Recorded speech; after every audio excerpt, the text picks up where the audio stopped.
Hello Gemini, Sun, Moon, Rising, and Venus signs. Kamusta kayo? Sana po nasa mabuti kayong kalagayan. Welcome back po sa Star Tarot. Kung bago kayo dito, welcome din kayo. Thank you sa inyong support. I truly appreciate it. God bless you all. Gemini, po na mensahe ninyo, Ace of Cups. Ayan, so dito naman sa Ace of Cups, this is very beautiful energy kasi ito, this is a divine blessing. Maraming biyaya, no, ang paparating sa inyo galing sa universe, and marami because it's gonna come in abundance, no. This is more than enough para sa iyo. This is more than enough para sa pamilya mo, no. Sobra-sobrang ibibigay sa iyo so that you can also bless other people. You can also share your blessings with other people. Okay, so this could be anything. This could be love. This could be spiritual growth. This could be money. This could be trabaho. This could be a new friend. Depende sa inyong sitwasyon. But definitely, this is a new beginning. Kaya kung ano man ang paparating na biyaya sa inyo rito, this is going to give you an opportunity to start something new, no, sa buhay ninyo. What else? We have Ace of Pentacles. Holy moly. You are so blessed, Gemini. Kasi yung Ace of Cups and Ace of Pentacles, no, both of them are new beginnings. At kapag meron tayong dalawang aces or more than 2 aces sa reading, this signifies that there are amazing things coming your way. Maraming magagandang bagay ang mag-unfold sa buhay ninyo. Okay? With the Ace of Pentacles, this is a new beginning pagdating naman sa inyong kaperahang aspeto. So, magbabago rito ang inyong financial landscape, magbabago rito yung inyong pangkaperahang aspeto, no? So, meron ditong pagbabago ng trabaho siguro, maaring merong bagong trabaho, may side hustle, baka meron ditong bagong career path, merong pwede rin na ang biyayang parating sa inyo rito is windfall of money. Baka meron dadating na pera na sorpresa sa inyo. This could be a win, panalo, diba? It could be coming from inheritance, yung ganon. So, there could be money coming in that will be coming from various sources, no? Yung ganon. So, good luck to that. Queen of Swords. Ayan. So, decluttering time ito, Gemini.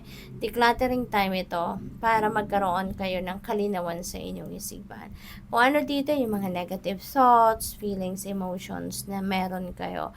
Maaaring ngayon, maglalakas ng loob kayo na tanggalin na yan sa buhay ninyo because you want clarity, you want tranquility, you want peace, no? Kaya, you're going to figure out, ano ba nakakapagpagulo,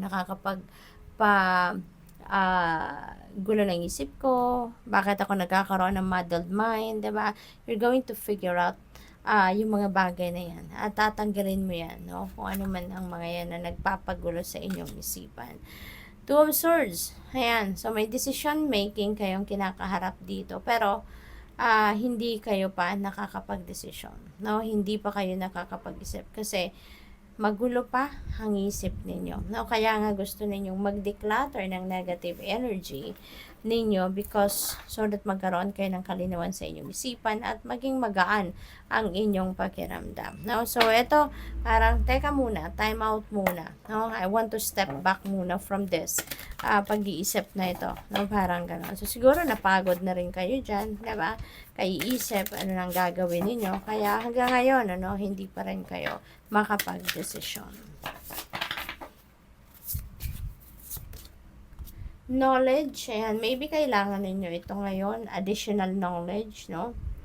About something, baka kailangan ninyo dito na mag-research, magtanong-tanong. Maybe, yan ang makakatulong din sa inyo na magkaroon kayo ng kalinawan sa inyong isipan. Kasi maybe you haven't seen the truth of your situation. Maybe hindi pa ninyo rito nakikita yung totoong sitwasyon ninyo, kaya naguguluhan kayo, no? For others of you, this could be academic knowledge. Baka mag-aaral kayo, baka nagre-research kayo on your own, you know, you want to expand your knowledge or you want to expand your learnings.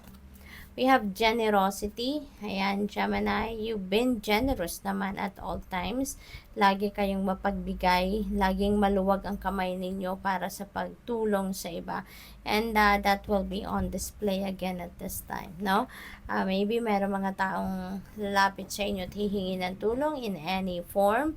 At lagi naman kayong ganyan, bukas palad kayo sa pagtulong sa iba. What else? We have protection. Ayan, huwag kayong mag-alala. Okay, wala kayong dapat na ikatakot. Wala kayong dapat na ipag-alala. Kasi, kung ano man ang kinakatakutan ninyo, kailangan isang tabi nyo na yan, alisin nyo na yan sa isip ninyo because you are divinely protected. Rest assured that someone is protecting you from above. Okay? Laging merong nakabantay sa inyo. Maybe your ancestors, your loved ones, no, on the other side, maaring yung guardian angels ninyo, spirit guides, someone is always watching you. So, wag kayong wag kayong mag-alala at wag kayong matakot. Okay? So, tignan natin kung ano ba ang ganap. We have courage. Ayan. So, kailangan mo na tatagan talaga ang inyong loob. Okay? Maaari din na there is a need for you to activate your courage and inner strength because siguro meron kayong sitwasyon na nag-ano kayo, nag-worry kayo or ipinag-worry ninyo. Maaring meron kayong conflict with someone at masyado kayong nag-worry about that. So, in order for you to face that squarely, para magkaroon kayo ng lakas ng loob na makipag-usap sa kanya at ma-patch up ninyo, mapag-usapan kung ano ang kailangan gawin para maayos ang inyong sitwasyon. Lakasan mo ang inyong loob. Okay? Magpakatatag ka para maharap mo ng maayos ang kung ano man ang problema rito. Okay? What else? We have direction. Where are you heading? No? Maaaring ang iba sa inyo rito, ito yung tanong ninyo sa sarili ninyo. Where am I heading? What I am going to do? Which path should I take? Maring related yan dito sa Two of Swords. Kaya kayo hindi ba makapag-decision because you don't know where you are heading. You don't know what your priorities are. Maybe you don't know kung ano yung best para sa'yo sa ngayon. Kaya tinatanong mo sa sarili mo, where am I heading? Diba? Which path I'm going to take? At magnilay-nilay kayo, mag-isip-isip kayo, give yourself time to reflect so that you'd be able to figure out kung ano yung best para sa'yo, kung ano yung gusto ninyo, ano sa tingin ninyo ang makakabuti sa inyong sitwasyon, 'di ba? With that, kung alam mo kung ano ang gusto mo, then you would be able to figure out kung saan ka papunta. 'Di ba? Anong path ang tatahakin mo. And also tune into your intuition. Because when you allow your intuition to be your guide, that will always guide you towards the right path. Okay? Divine guidance ang laman ng intuition natin. Kaya yun ang pakinggan mo, no? Lalo-lalo na sa mga panahon na confused ka. We have dreaming. Ayan, see? You are divinely protected and guarded. Diba? And guided. Kasi, even in your dreams, pinapadalhan ka ng Panginoon ng mga mensahe para makatulong sa iyong magabayan ka. Okay? Kasi maybe talaga, litong-lito ka na ngayon. Hindi mo alam ngayon talaga siguro kung saan ka dapat or saan ka papunta. So, pay attention to your dreams. Kasi dito dinadaan sa ngayon, specifically sa ngayon, ng universe ang guidance para sa'yo. So, pay attention to the elements na nakita ninyo sa inyong panaginip. The following day, pagising ninyo, make sure na i-research ninyo yan, no? Look for the symbolism of those elements na nakita ninyo sa inyong panaginip. At yun ang guidance para sa iyo. The message is there, okay? So, good luck. Thank you for watching. Love and light. Namaste.